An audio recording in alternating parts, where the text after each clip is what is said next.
Welcome back to Fairy Tale Anime Review, episode number 32.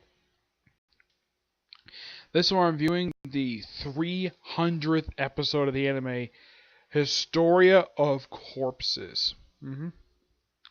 This episode's adaptation of chapters 479 to 481.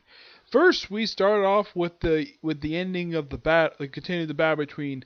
We have Natsu and Lucy taking on Jacob. Yep. So, how does this battle end? Well, basically, Lucy kind of tricks Jacob, and basically freeing Brandish and her subordinate. Yep. Yeah. So I was like, hey, Brandish is here. He's like, really? Okay. He's like, oh, okay. So it frees him, and of course, her subordinate's magic is copied thanks to Gemini, and everybody is freed. And what's the first thing Makarov does? Go giant size and give Jacob a big giant fist and punch him right out of the Fairy Tale Guild Hall.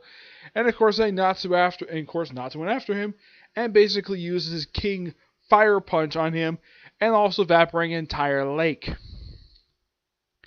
And once that's done, we have the rebuilding of the wall and Connor being taken to the basement by the protection of Mavis. Mavis' protection. And Mavis tells to do something completely shocking. Destroy the Lacrima Crystal with fairy glitter. Yep. And then we see a brief scene of Gonjo, Panther Levi, and the Strauss siblings.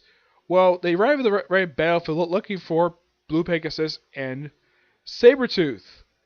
They find the Alvarez army, and they also find Blue Pegasus and Sabretooth in one of the most horrifying images I have ever seen in this anime. What is a horrifying image? Blue Pegasus and Sabretooth being put on public display as trophies of their defeat. And a lot of these characters have their clothes torn. And these are characters that if you watch this entire series, these are characters that are happy-go-lucky, and these characters are defeated off-screen. And these two are the most powerful guilds of the entire freaking country. And yet they're defeated by a bunch of soldiers? How? Did they get picked by freaking Spigot? Yeah, as for why they decided to do this, I have no idea. But it's a very shocking thing. Of course, they point out, they see Rogue, Sting, they see Yoniko, Minerva's definitely there, along with the top few members of Blue Pegasus and Jenny, and yet they don't say their names for some reason, which is kind of weird. Then we cut to Jalal, Kagura, and Urza hopping on ships. And they get to one particular ship where one of the Spigot 12 is, Nineheart, and he brings up his title attack spell, Historia of Corpses. Because it's the 300th episode of the series, so why not bring back some dead villains? So we have, first we have, I think her name is Trinity Rose. Yeah, Trinity Rose. She's actually from the Tower of Heaven arc. Yeah, first they bring back Simon. Yes, Simon. And then they bring back Asuma. I'm trying to think, what arc is he from? Because he's from a different arc of the series. He is from... Oh yeah, he's from Gremhall. He's from Gremhall actually in this episode. The other is the fire, the one who's kind of like their Dark Dragon Slayer. Yeah, he appears in the episode and he confronts, I believe it's... No, it's not Sherry and Wendy. I think it's... If I remember, I think it's one of the other guild members who basically... Yeah, but of course he also brings back not only these two, but also brings back Kaguya, who got killed by Urza in the Tartarus arc. And I'm sure Urza's expression is like, really? You bring back this woman? I'm sure her expression is like thinking in her head, you bring back this woman who basically kidnapped me, stripped me, and tortured me. Though in the anime she basically kept the shirt on. That she's probably thinking in her head, You're like, this evil woman basically humiliated me. Of course, she's probably gonna beat the crap out of her again anyways. But yeah, because it's the final arc of the series, why not bring back a bunch of characters no one's seen in a long time?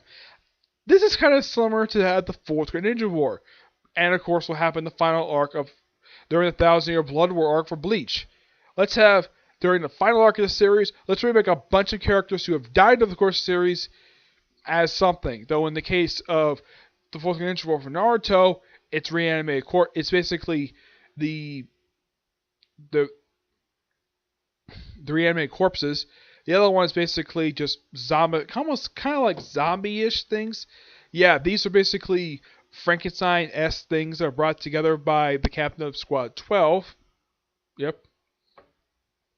Well, this time it's actually quite different. These things are not actually alive.